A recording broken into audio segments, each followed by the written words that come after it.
Masarap kumain itong adobong squid. Kaya nung napadaan ako sa seafood market, eto, bumili lang ako ng kalahating kilo. Ayan. So, unang-una ay igigisa muna natin itong ating mga spices tulad nitong bawang at sibuyas. So, lutuin lang natin hanggat sa bumango ang mga ito. Ayan. At pag lumambot na ay saka na natin ilalagay itong ating middle squid. Middle squid yung tawag nila dito. Ayan. So, nilinisan ko na yan. Tinanggalan ng matigas na part sa bandang ulo. And then, timplahan natin ng asin at paminta ayon sa inyong panlasa. Then, lalagyan din natin ng konting sugar at saka seasoning. So, takpan lang muna natin at hayaang maluto ng mga about 5 minutes. At pagkatapos ay lalagyan na natin ng konting soy sauce, mga about 1/2 tablespoon. At saka 1 and 1/2 tablespoon of vinegar. So, hayaan lang muna natin, huwag munang paghalo-haluin.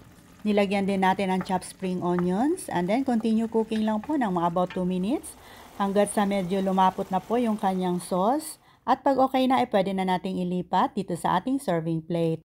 At eto na po yung ating adobong pusit. Tara, kain po!